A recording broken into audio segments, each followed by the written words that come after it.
Salut à toutes et à tous, content de vous retrouver pour un nouveau numéro d'Afrique Mag où la chanson africaine sera à l'honneur avec la présence sur notre plateau de l'artiste Touré Somba alias Alex Zico qui viendra dans la rubrique L'invité du Mag nous parler de la chanson africaine mais pas que puisqu'il est aussi un mordu du foot comme la plupart des Africains me diriez-vous.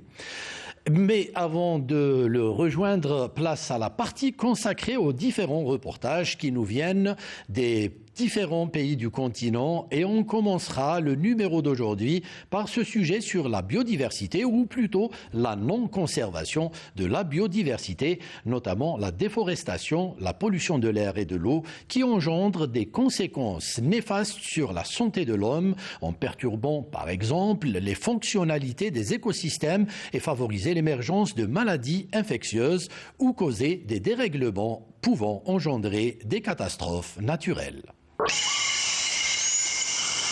Perçue comme le tissu vivant de la planète, la biodiversité recouvre l'ensemble des milieux naturels et des formes de vie, notamment les plantes, les animaux, les champignons et les bactéries. L'homme, acteur principal de l'écosystème, est au quotidien exposé aux conséquences néfastes de la mauvaise gestion des composantes de la biodiversité. La biodiversité doit être préservée. Mais elle ne doit pas être préservée que dans le sens de la conservation pure et dure. Elle doit être préservée, mais en permettant aussi aux populations de faire donc des empreintes pour se nourrir. Et donc cette biodiversité, aujourd'hui, dans le monde, est totalement déséquilibrée en termes d'écosystèmes. Les écosystèmes sont déséquilibrés par l'activité humaine. La déforestation, la pollution de l'air et de l'eau, des pratiques causées par l'homme et qui sont à l'origine de plusieurs maladies. Ça peut entraîner des maladies aiguës ou chroniques, locales ou générales, et qui peuvent peut-être être héréditaires ou pas.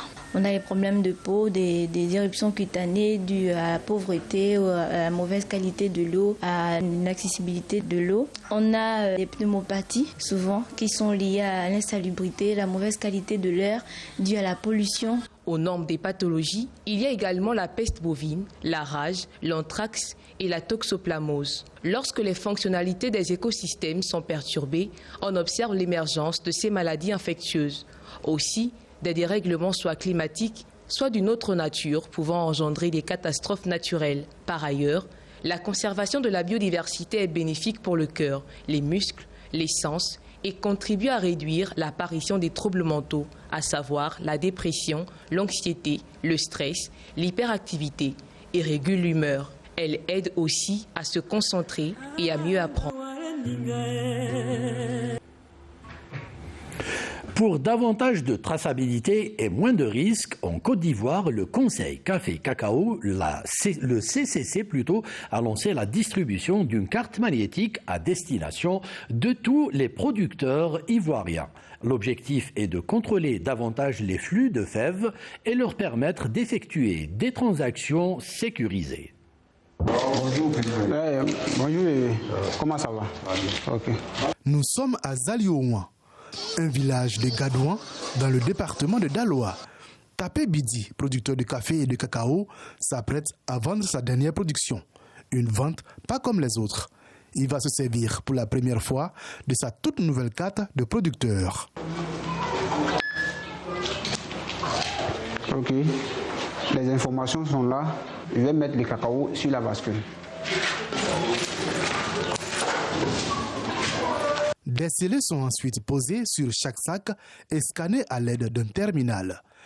Une nouveauté dans l'opération de vente et d'achat de produits. Ces scellés permettent d'enclencher le suivi de leur itinéraire jusqu'à l'exportation. Le poids total saisi dans le terminal d'achat est calculé automatiquement et le montant à payer est reversé sur la carte du producteur. Montant net à payer, 93 225 francs. Ici, c'est montant push.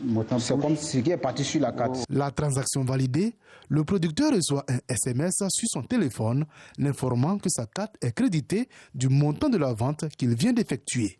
Une opération à première vue fastidieuse, mais ce producteur, lui, préfère retenir le bien fondé de cette nouvelle méthode. Ça n'a pas mis du temps. dès que tu introduis, on te donne ta carte, on introduit tout dedans. En tout cas, tout sort normalement et puis tu n'as pas de gêne. Vraiment, moi, ça me plaît beaucoup. Bidi Tapé se rendra plus tard au guichet automatique pour procéder au retrait du fruit de sa vente. Il aurait pu, comme cet autre producteur, effectuer cette opération dans un point de paiement mobile. La carte, s'il vous plaît. Oui. Donnez-moi la carte. Quand il donne la carte, je regarde la carte et puis je lui demande d'abord son numéro. Vous me donnez votre numéro. Initiée depuis la campagne 2019-2020 par le Conseil Café Cacao, la carte du producteur est le symbole et l'aboutissement de la politique de traçabilité des productions ivoiriennes. Un système qui vise à maîtriser l'origine et le circuit des fèves de cacao et les grains de café, de la production à l'exploitation, et aussi à lutter contre la déforestation et à payer effectivement le prix garanti Borchamp aux producteurs. C'est vrai que aujourd'hui, nous avons la technologie qui intervient au Borchamp, mais cela n'est pas fait pour changer en profondeur les habitudes des paysans, mais c'est plutôt pour améliorer leurs conditions de vie, améliorer surtout la qualité de la vente, mais surtout par rapport aux acheteurs internationaux, de les rassurer que désormais nos producteurs sont identifiés, localisés, leurs parcelles géolocalisées, et tout cela, au travers de la carte, on peut tracer le produit du Borchamp jusqu'à l'exportation. La première phase de mise en œuvre du système de traçabilité a été le recensement des producteurs de café cacao et de leurs vergers. Il a consisté à identifier les producteurs et à géolocaliser leurs parcelles de café et de cacao afin d'en déterminer la superficie et la localisation exacte sur le territoire national. Tous les producteurs recensés auront leur carte. Mais en plus de cela, il y a un dispositif qui a été mis en place pour que les producteurs qui n'ont pas été recensés lors de la grande phase de recensement soient enregistrés à l'effet de produire leur carte. Au terme de cette grande phase, 993 031 producteurs ont été recensés. Nous avons aussi cumulé 3 220 800 hectares de cacao et de café géolocalisés. Et ça aussi, nous sommes en train d'actualiser tous ces chiffres-là pour ceux qui n'ont pas pu être recensés dans cette grande phase-là. Avec la distribution des cartes aux producteurs, le Conseil du café cacao entre dans la phase de mise en exploitation de la traçabilité, cruciale pour la survie de la filière. Le régulateur multiplie les sensibilisations et les séances de formation dans les zones de production afin de garantir aux premiers bénéficiaires de la carte une utilisation optimale. Personne n'est pas venu compter des billets de banque pour vous donner. Ce sera sur la carte. Et personne ne pourra modifier si le conseil n'a pas modifié des habitudes. Ce processus-là, en tant que producteur, en tant que dirigeant des coopératives, nous avons attendu ce processus depuis longtemps. Le producteur café cacao vient d'avoir sa carte professionnelle. Après la phase pilote qui sera effectivement lancée sur la campagne 2023-2024, le système sera déployé sur toute la zone de production. À terme, sans la carte, nul ne pourra vendre son café ou son cacao. Si les autorités ivoiriennes mettent un point d'honneur à appliquer le système de traçabilité unifié, c'est non seulement en vue de satisfaire aux besoins internationaux, mais surtout de continuer à bâtir cette économie prospère qui lui garantit sa place de poumon économique sous-régional. Des ustensiles de cuisine en bois écolo répondant aux normes sanitaires et 100% made in Bénin, c'est la signature de ce jeune béninois qui, entouré d'une équipe tout aussi jeune, est en train de bâtir tout un groupe dénommé Vaisselle Bénin. Vous savez, l'entrepreneuriat, c'était quelque chose que j'avais voulu depuis longtemps. C'était une passion, enfin, mon second rêve, je dirais. Comme je n'ai pas pu atteindre mon premier rêve, très tôt, quand j'ai eu mon bac, j'ai dit à mon père, voilà, moi je vais faire de l'entrepreneuriat, je vais être mon propre patron.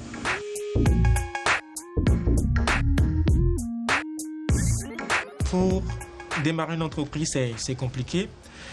Donc déjà en deuxième année d'université, je me suis lancé moi-même dans le négoce des matières premières. j'étais intermédiaire pour les matières premières. Donc ce domaine-là a tellement d'ambiguïté, ça me décourageait. Mon père et ma mère, voyant comment je m'échinais à les voyages à Boycon, à Glazoué pour négocier, ça ne marchait pas. Ils m'ont dit, fils, vaut mieux que tu lâches et tu trouves un boulot. Alors je leur ai dit non, je ne peux pas lâcher puisque j'ai dit que je ne devais pas travailler pour quelqu'un. Donc pourquoi je vais lâcher? Ils me disent, voilà, ça ne marche pas. Qu'est-ce que tu veux faire? Qu'est-ce que tu vas faire? Tu vas, on t'embrouille, tu reviens. Moi, je ne peux pas supporter ça. Tu n'as pas le droit de parler. Cherche un boulot. Et c'est là que j'ai cherché un boulot. Et je faisais le boulot quand l'inspiration m'est venue. Et avec le salaire que j'ai reçu, en même temps, je me suis lancé dedans.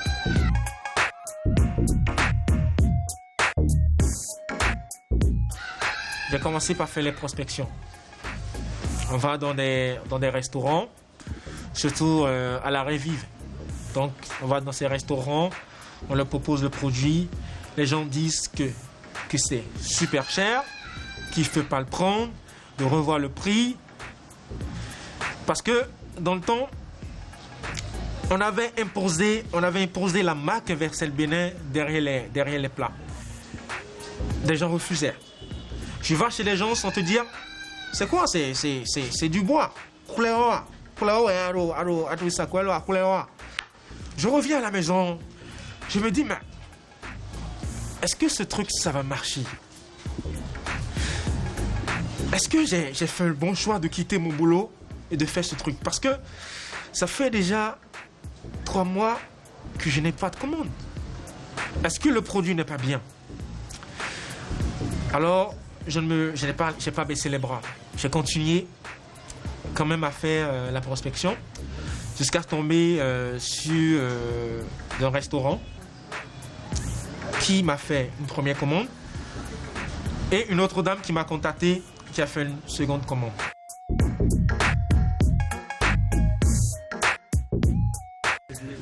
Les clés de succès en entrepreneuriat, la première des choses à faire, il faut passer d'abord à l'action.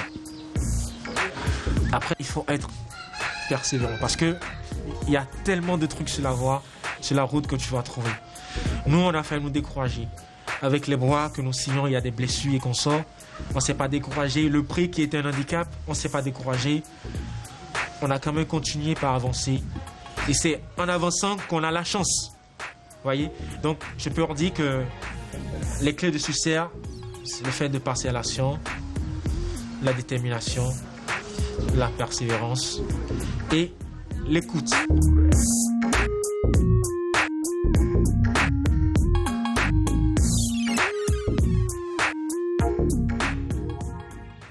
Comme quoi, la persévérance finit toujours par payer. Évariste Ndomba est quant à lui sculpteur. Il façonne la pierre de Mbigou et manie ses outils avec dextérité. Coup après coup, cette pierre prend forme entre ses mains d'expert et dévoile toutes ses couleurs d'une beauté unique au monde. Ici, nous avons l'impression que pierre et homme ne font qu'un. Sculpteur de pierre de Mbigou, il manie ses outils avec précision et les modélise avec une dextérité impressionnante. Il en connaît d'ailleurs les moindres secrets. Pour tailler la pierre, on utilise pour commencer la machette. Ça nous permet de découper et de donner la forme. Il y a aussi l'herminette qu'on utilise pour donner les formes, faire des trous et puis nous permettre de rentrer dans certains coins que la machette ne peut pas nous faire arriver. On a la râpe. Ça nous permet de râper, d'arrondir et autres pour nous faciliter le travail du polissage. On a un petit couteau. Ça nous permet de nettoyer, bien nettoyer pour enlever les traces que laisse la râpe. Après le petit couteau, on utilise le papier vert pour polir, pour que ça puisse devenir lisse comme vous voyez ici. C'est la dernière étape. Dans cet atelier de Libreville, c'est une tradition ancestrale qui perdure entre les mains des sculpteurs.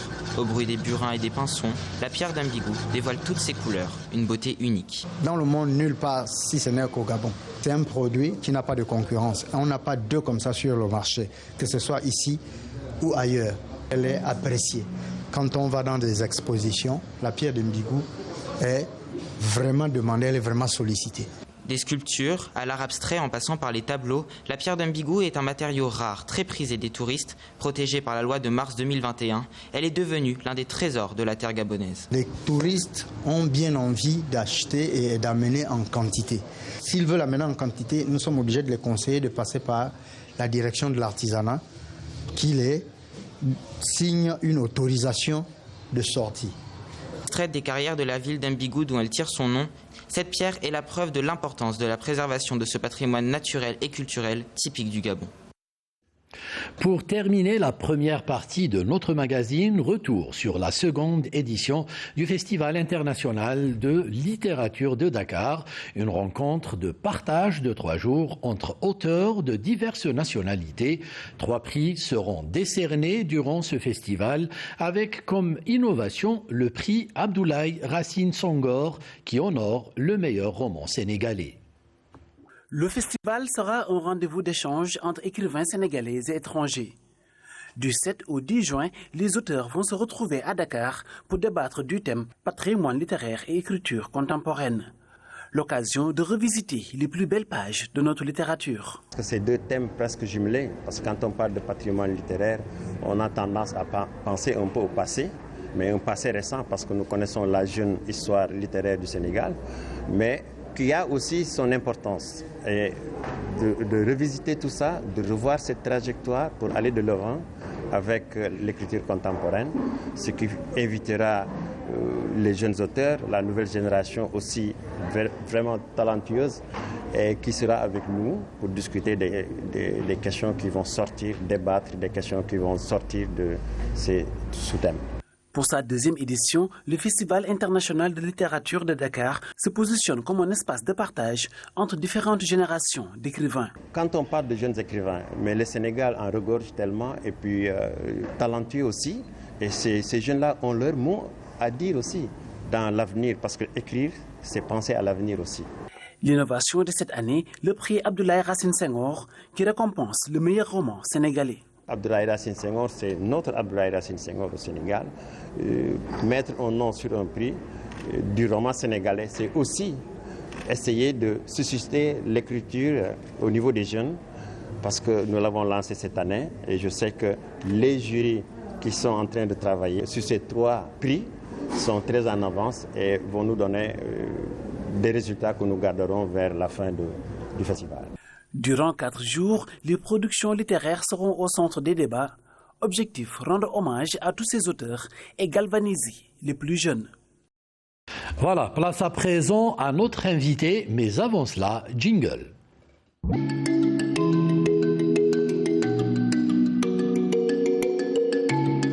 Voilà, c'est un peu aussi ça la magie de la télévision. Ça vous permet de vous téléporter comme ça dans un autre endroit en un petit claquement des doigts. Non, plus sérieusement, c'est juste que notre invité était de passage à la télévision algérienne et on n'a pas voulu rater cette occasion pour l'interviewer pour vous. Donc on va vous le présenter, mais avant cela, on va d'abord l'écouter chanter.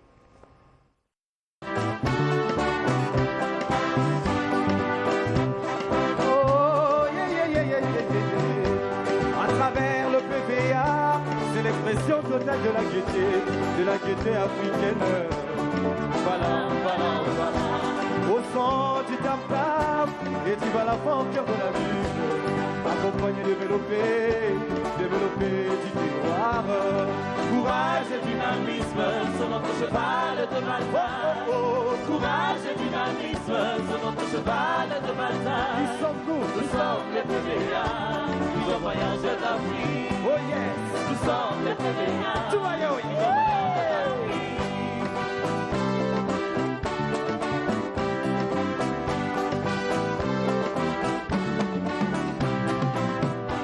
PVA, PVA, PVA, des esangisa mabota nte bikole bébé oh oh bébé bébé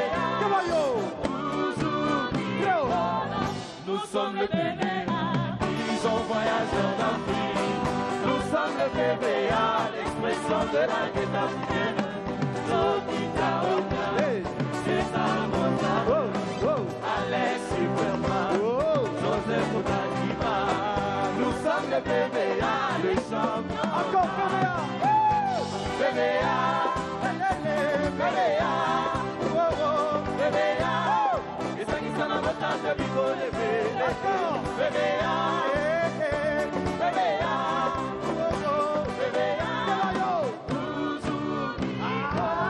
Voilà, nous avons donc le plaisir de recevoir aujourd'hui Touré Simba, alias Alex Zico, qui nous a fait l'amabilité de venir sur le plateau de Afrique Mag pour répondre à nos questions. Alex, merci beaucoup. Non, c'est moi qui vous remercie, Monsieur Alim, et je suis ravi pour votre invitation. Alors, pas de monsieur, son protocole, c'est Alim et Alex, il n'y a pas de souci. Okay. Vous êtes chez vous. Alex, on va parler de la chanson, mais on va aussi parler de foot, puisque vous êtes un mort du football, comme tout Africain, comme je l'avais dit dans la présentation. Mais avant cela, j'ai envie d'abord qu'on apprenne à connaître qui est Alex Zico. D'abord, vous êtes originaire de quel pays ? Bon, je suis tchadio-malien. Alex Zico, c'est mon nom de scène, c'est mon nom que tout le monde connaît. Donc voilà, je suis venu en Algérie déjà et j'ai étudié ici. Donc la première fois que je suis arrivé dans ce pays, c'est en 2007. Très bien. Donc vous arrivez en 2007 en Algérie, mais avant de venir, vous êtes venu pour des études universitaires, mais avant de venir, vous connaissiez l'Algérie. Quelle image vous aviez de l'Algérie avant de venir ? Bon, ce qui est sûr, je connaissais l'Algérie en tant qu'un pays, un grand pays d'Afrique, mais je ne connaissais pas profondément l'Algérie. Je ne savais pas comment les gens y vivaient, tout ça. Donc quand je suis arrivé ici, j'ai découvert vraiment le pays et c'est bien. C'est un peu ça aussi le problème en Afrique, c'est que nous ne voyageons pas beaucoup, nous les Africains, à travers ce continent, alors qu'il y a des pays et des paysages merveilleux. Et parfois, grâce à Afrique Mag justement, nous avons des reportages, des cartes postales comme ça à proposer à nos téléspectateurs pour qu'ils connaissent un peu mieux ce continent. Donc vous arrivez en Algérie, vous vous inscrivez à l'Université des sciences et de la technologie Houari Boumediene à Bebzouar. Ça se passe plutôt comment ? Ça s'est très bien passé parce que c'est une université qui accueillait beaucoup des étudiants subsahariens. Il y avait la coopération, on venait ici, on étudiait. Alors, je me suis inscrit à un institut Sciences de la Terre. J'ai fait des études en géographie, moi. Voilà, et franchement, c'était très bien. Ça s'est très bien passé, surtout il y a l'hospitalité, de la manière dont on a été accueillis dans les cités universitaires ici. Ça s'est très bien passé avec les Algériens. Sciences de la Terre, votre cursus, c'était plutôt comment ? C'était des études un peu difficiles pour vous ? Vous êtes tout de suite retrouvés ? Ça s'est très bien passé. Alors, Bebzouar, pour ceux qui connaissent l'Université des sciences et de la technologie Houari Boumediene, c'est une très grande université, l'une des plus grandes d'Afrique, si ce n'est la plus grande université d'Afrique. Il y a beaucoup de monde, c'est très cosmopolite. Ça vous a permis de connaître d'autres nationalités africaines. Oui. Et puis aussi les étudiants algériens. Ça a créé quoi comme lien ? Vous vous retrouviez autour de quoi ? Oui, il y avait déjà une très belle ambiance. Nous-mêmes, on était très nombreux, les subsahariens. On ne se connaissait pas. C'est vrai que, vous disiez tout à l'heure, en Afrique, on ne voyage pas beaucoup. Alors, le Tchadien reste chez lui, le Malien reste chez lui, tout ça. Mais quand on arrive ici, on rencontre toutes les nationalités. Alors, j'ai rencontré les Congolais, des Rwandais, des Burundais. Donc, voilà, c'était vraiment cosmopolite. Alors, on a appris à faire connaissance et on a tissé beaucoup de liens entre nous et aussi les Algériens, bien sûr, qui nous ont intégrés. Et en étant à Bebzouar, vous avez un peu voyagé à travers l'Algérie pour connaître ce pays, parce que c'est un pays tellement vaste. Oui, j'ai voyagé, surtout dans ma filière, je faisais des études en géographie. Alors les stages, c'était sur le terrain. Ça m'a donné vraiment l'opportunité de faire le terrain, de voyager, d'aller à l'intérieur du pays. Je vois, c'est très beau. J'ai fait beaucoup de voyages avec mon groupe. Moi, j'ai envie de vous proposer, avant de parler un peu de la musique, j'ai envie vraiment de vous proposer de nous chanter quelque chose, puisque je vois que vous êtes venu et c'est très très gentil à vous, avec votre guitare. Donc on a vraiment envie d'écouter Alex Zico nous chanter un petit quelque chose. D'accord, je vais vous proposer un petit titre, je vais chanter Africa. Ouais. Alors vous allez voir si vous oui, allez-y, avec plaisir. D'accord. Donc c'est une chanson qui a été chantée vous avez écrit vous-même? Non, j'ai écrit l'hymne, mais ça c'est la chanson des pigeons voyageurs. On parlera des pigeons voyageurs justement juste après. Ok.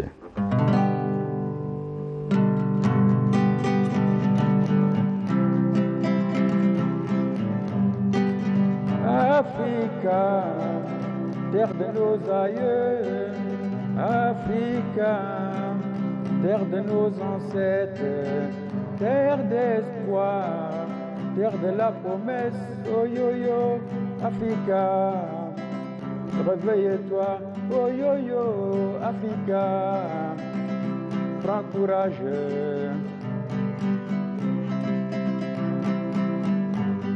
Quelle que soit la durée de la nuit, Africa, le soleil finira toujours par apparaître. Après la pluie, c'est le beau temps. Après la nuit, vient l'aurore.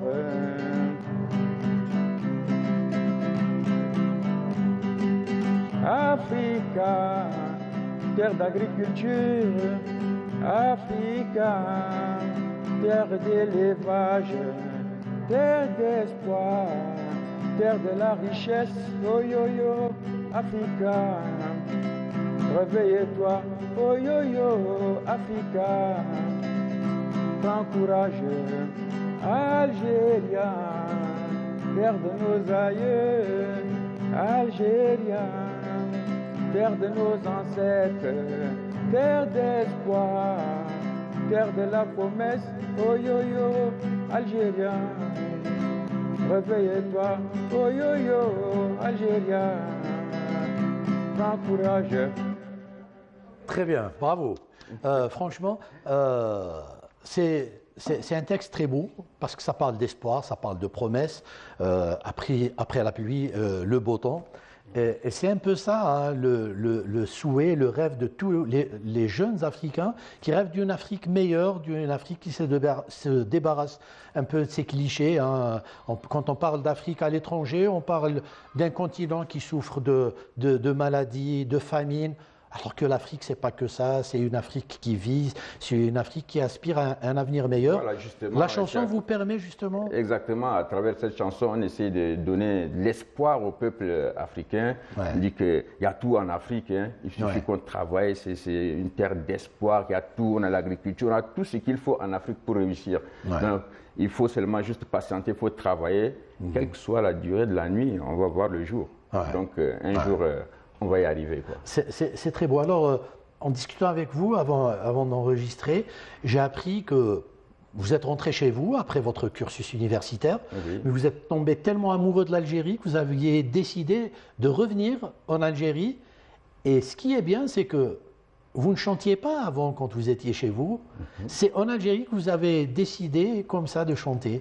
Oui, mais je ne chantais pas du tout. Ouais. Donc l'idée de faire la musique, même, bon, moi j'ai toujours voulu apprendre un instrument de musique, surtout la guitare. Ouais. Mais l'idée de faire la musique est venue où on se retrouvait à l'université, à la fac, avec des copains, tout ça. Donc pour animer un peu nos rencontres communautaires entre nous, on s'est dit, mais tiens, on va essayer de faire quelque chose. Et vous savez, les étudiants subsahariens, ils sont vraiment doués, hein, ils ont vraiment du talent, il y a des artistes là-bas, des chanteurs, ceux qui jouent à l'instrument, tout ça. On dit, mais tiens, il faut qu'on essaie de faire quelque chose. Alors celui qui a une guitare, il ramène la guitare, l'autre a le piano, il ramène le piano, et puis un autre, je ne sais pas, la derbouka ou le djembé, c'est que vous appelez ici la derbouka. Et puis on se met ensemble, on commence à jouer ensemble, et puis c'est arrivé à la création des Pigeons Voyageurs. Voilà, alors votre groupe, c'est les Pigeons Voyageurs. On va peut-être voir la photo à l'antenne. C'est un groupe, vous m'aviez dit, qui bougeait beaucoup parce que à chaque fois que quelqu'un terminait son cursus, il partait, d'autres venaient le remplacer. C'est toujours, ça apporte de la richesse à votre groupe? Oui. Déjà, bon, c'est un groupe qui est très diversifié, il y a toutes les nationalités. Alors on chantait peut-être des sonorités qui viennent de l'Afrique du Sud, du Congo, et puis on partait aussi, voilà, vous voyez sur la photo, ça c'est les membres des Pigeons Et on Voyageurs. voit avec vous Leila Assas. Leila, justement, c'est une dame qui nous a beaucoup aidé. Et c'est grâce à elle justement que nous avions fait connaissance avec vous. Voilà, et c'est grâce à elle qu'on a participé à beaucoup de festivals ici. Hein. Donc, comme vous avez vu à l'ouverture, le premier chant, c'est dans un très grand festival à Tamaracet. Le Fiata, c'était magnifique. C'était la première fois qu'on jouait aussi sur une grande scène comme ça. Musique, voilà. En plein air. C'était vraiment balèze et avec la sono impeccable. Et puis nous, on ne reconnaissait pas notre musique. C'était formidable. Et ça se passait à Tamaracet, en plein désert, à une heure tardive. Il faisait très très froid. Nous étions en janvier, mais il y avait de l'ambiance. Je ne sais pas comment ils ont pu organiser ça. C'était magnifique. Hein. On s'est retrouvés au Fiata et c'est formidable. Ça a été une expérience très enrichissante. Alors, le genre musical des Pigeons Voyageurs, c'est un genre précis où vous jouez un peu à tout? Oui, on fait de la world music comme tout le monde, mais avec des sonorités beaucoup plus rumba. La rumba dans notre musique, parce que la rumba, c'est une danse, c'est une musique que tous les Africains dansent. Hein. Ça se joue, pratique beaucoup plus au Congo. Et vous savez que le Congo, sur la scène musicale en Afrique, le Congo, il domine largement parce qu'ils ont beaucoup d'artistes. Donc tout le monde danse la rumba. Donc dans nos chansons, on va trouver des fortes sonorités rumba. Alors, vos exemples côté musique et chansons africaines, on a de grands noms, hein, les Youssou N'Dour, oui, il y a des grands Salif Keita, ceux qui ont pu exporter justement la chanson et la musique africaine à travers le monde. Vous prenez un peu exemple sur eux? Oui, on prend des exemples sur eux. Vous parlez de Salif Keita, Youssou N'Dour. Il y a des chanteurs comme Koffi Olomide, Papa Wemba, tout ça, c'est des grands noms de la musique africaine. Donc voilà, nous on s'inspire de ces artistes-là qui sont connus, internationalement connus. Donc voilà, parfois on les interprète aussi, c'est des exemples. Hein, donc, alors, ça nous fait toujours plaisir de voir des gens qui viennent vivre ici en Algérie et qui découvrent ce pays. Côté cuisine, par exemple, qu'est-ce que vous préférez comme cuisine algérienne? On va dire que la cuisine algérienne est bonne. Ça veut dire que nous, déjà, on a été accueillis dans les cités universitaires, à l'hospitalité algérienne. On mange des plats algériens. Et les très bons plats qu'on trouve ici, on peut manger des plats comme le couscous. Ça, c'est incontournable. Hein. La chouchouka, rechta. Mais moi, j'aime la shorba. Voilà. Parce que je suis arrivé, c'était pendant une période où il y avait le ramadan. Alors on dit, le ramadan, on ne mange pas dans la journée, ça c'est sûr. Et puis, le premier plat, c'est la shorba. Ça m'a marqué. C'est sacré. Oui, j'ai aimé ça. J'ai kiffé, franchement. Très bon plat, une très bonne soupe. Très bien. Alors, la shorba, c'est plutôt le centre. Et puis, quand vous allez à l'est, il y a un autre plat. À l'ouest, c'est la harira. Donc, c'est tellement riche, même côté cuisine, c'est tellement riche. Lorsque vous voyagez, vous découvrez. Il y a beaucoup de spécialités culinaires, hein, franchement. Même sans oublier la pâtisserie, hein, les gâteaux. Et tout ça, les gâteaux algériens. C'est formidable. Alors, tout ça nous amène à parler justement de la musique algérienne. La musique algérienne. Qu'est-ce qui vous marque côté genres musicaux chez nous? Genres musicaux, bon, ce qui est sûr déjà, avant de venir en Algérie, je savais, j'écoutais les rails, qui est une musique qui est quand même dansante. Mais quand je suis arrivé ici, j'ai découvert le chabi, que j'ai aimé, franchement. Ah, le chabi. Ah oui. Et pourtant, c'est basé sur les textes. On vous traduit les textes, oui, on m'a dit que c'est difficile à comprendre. Moi, c'est déjà la mélodie. Parce que quand je dors, par exemple, la nuit, je pars sur les chaînes algériennes, là, on diffuse souvent le chabi. Et c'est une très belle musique qui berce bien la nuit quand tu dors. Alors, j'ai aimé ça. Après, j'ai cherché à comprendre. Il y a quelques amis qui m'expliquent. Ils disent, parfois, eux aussi disent que moi-même, je ne comprends pas ce qu'il dit. Il me dit ça. C'est vrai. Il dit que là, c'est beaucoup plus basé sur la poésie. C'est très profond. Hein. Oui, c'est profond. Mais moi, je pense que ça fait partie du patrimoine culturel algérien, mais c'est très riche. Alors, Alex, vous parliez tout à l'heure de ce festival à Tamanrasset. Est-ce qu'il y a assez de manifestations culturelles en Afrique et qui permettent à de jeunes talents comme vous de se révéler, que la jeunesse africaine puisse découvrir des gens comme vous, ou justement il y a un travail à faire là-dessus? Il y a vraiment un travail à faire parce que, comme je disais tout à l'heure, là, des festivals, comme on a participé à Tamanrasset, c'est un festival qui a demandé énormément de moyens. Je ne sais pas par quel miracle ils ont réussi à monter cette scène-là en plein désert comme ça. Je ne sais pas où ils ont pris, je sais pas, l'énergie ou tout ça, mais c'est difficile d'avoir de telles choses c'est un en pari. Afrique. Voilà. Donc, ils ont réussi ce pari-là.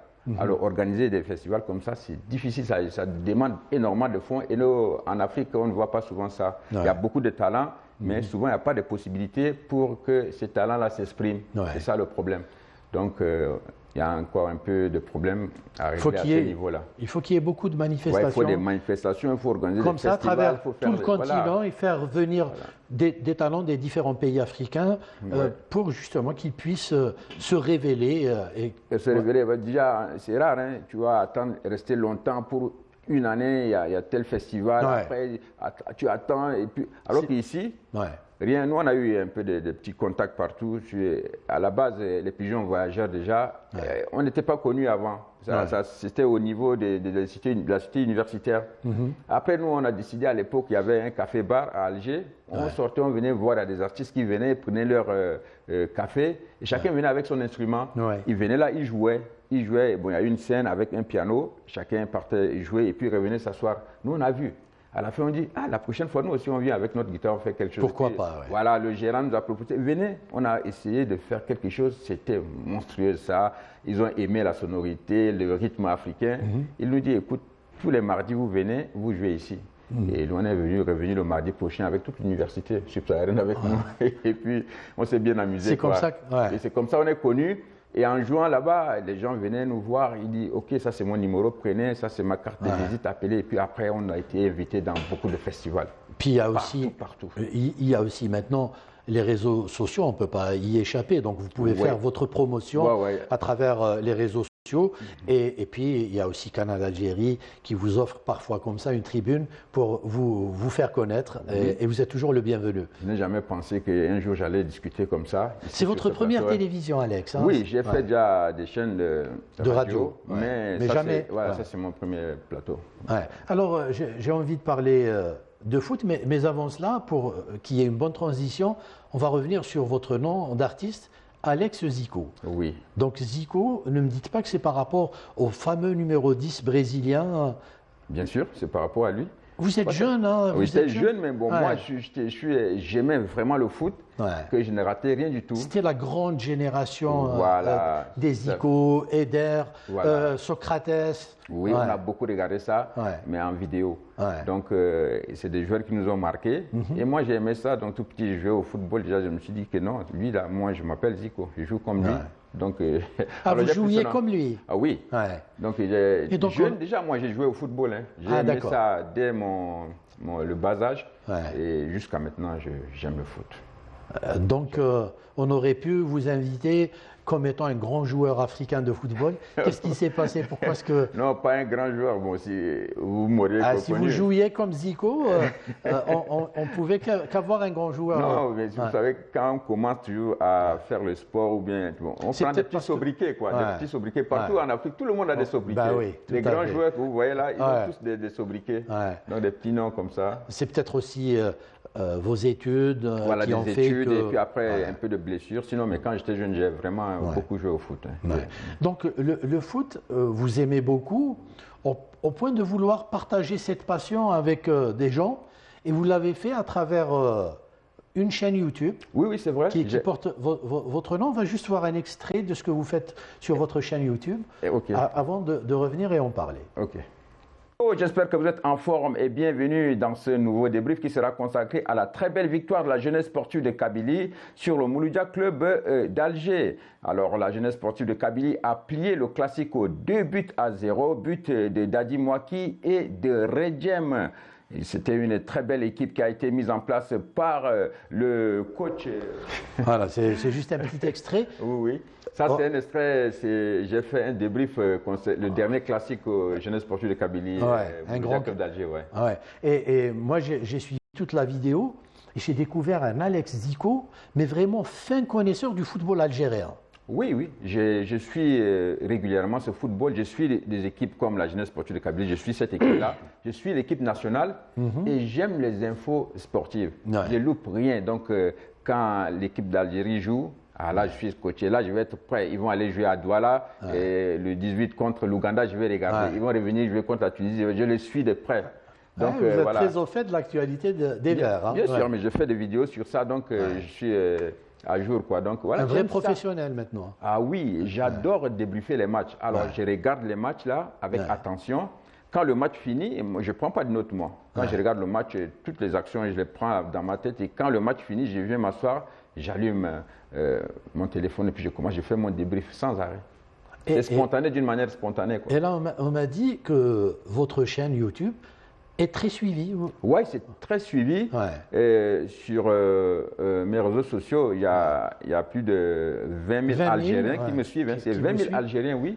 Et ce n'est pas des gens, c'est uniquement des Algériens parce que je reçois beaucoup en échange. Ils sont interactifs. Alors, ils me suivent. Alors, ça, c'est bien, quoi. Ça me fait plaisir d'échanger comme ça. Et moi, je vous verrai bien un jour sur un plateau d'une émission de foot ici à Canal Algérie, comme consultant ou comme animateur, qui sait, on pourra peut-être discuter avec notre ami Mokhtar Hammani sur la faisabilité de la chose, peut-être à l'occasion de la prochaine Coupe d'Afrique des Nations. Et pourquoi pas, et ça me ferait plaisir, d'autant plus que je connais très bien les équipes africaines, je les suis, donc ça va me faire un plaisir de les suivre et de les commenter, quoi. Alors, un mot sur le football africain d'une manière générale.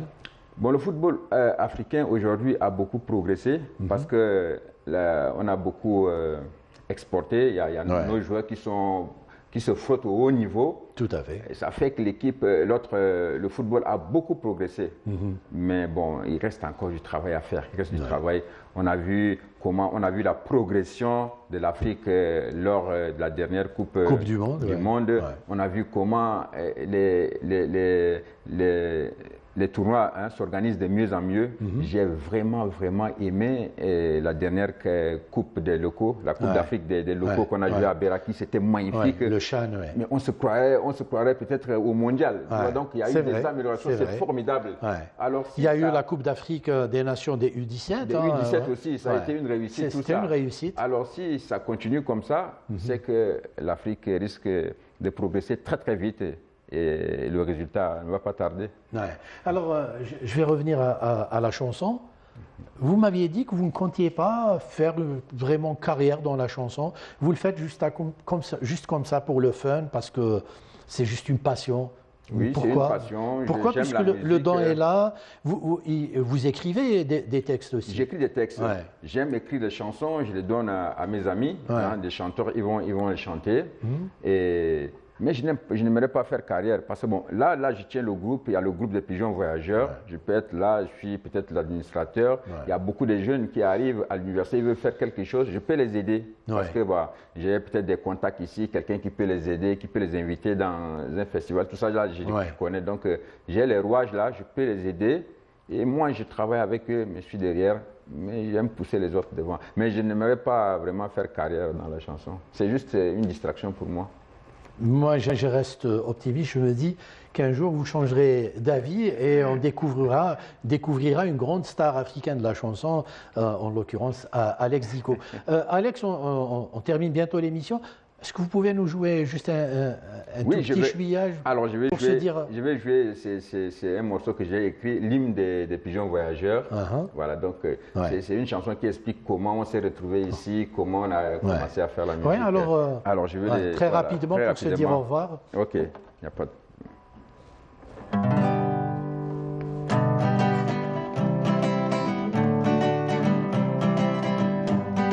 À partir d'Alger, nous sommes tous réunis pour un seul objectif et pour un seul but, celui de défendre les valeurs culturelles de notre cher continent, Maman Africa, par les chants, la poésie, l'art et la culture, par les chants, la poésie, l'art et la culture. Nous sommes les PVA, pigeons voyageurs d'Afrique. Nous sommes les PVA, les messagers de la paix. PVA, PVA, PVA, toujours l'icône. Nous sommes les PVA, pigeons voyageurs d'Afrique. Nous sommes les PVA, l'expression de la gaieté africaine. Joe Kitawonia, César Mozare, Alex Superman, Joseph Kadima. Nous sommes les PVA, les champions d'Afrique. Merci beaucoup, bravo Alex. Voilà, on parle beaucoup d'économie, on parle de politique, mais l'Afrique aussi doit se construire sur le plan culturel. Merci d'être venu, Alex. Qu'est-ce qu'on peut vous souhaiter pour terminer? Bon, c'est moi qui vous remercie d'abord pour m'avoir offert cette opportunité de m'exprimer. Et tout ce que moi je vous souhaite, c'est que cette émission soit suivie parce que c'est une très bonne, très belle émission, Afrique Mag. Voilà. Moi, j'étais surpris quand on me dit qu'il y a Afrique Mag qui est produit par votre télévision, mais j'étais content. Donc, c'est une initiative que vraiment j'encourage beaucoup. Donc, j'aimerais que ce soit diffusé largement pour que l'Afrique prenne connaissance de ce qui se passe ici. Très bien. À partir de l'Algérie. Merci beaucoup, Alex. On vous souhaite bon courage. Vous revenez quand vous voulez. Les portes canaux Algérie vous sont ouvertes. Merci à vous. Merci à toute l'équipe technique du Studio 7. Et surtout, merci à vous de nous avoir suivis. Rendez-vous dans un prochain numéro d'Afrique Mag. Salam.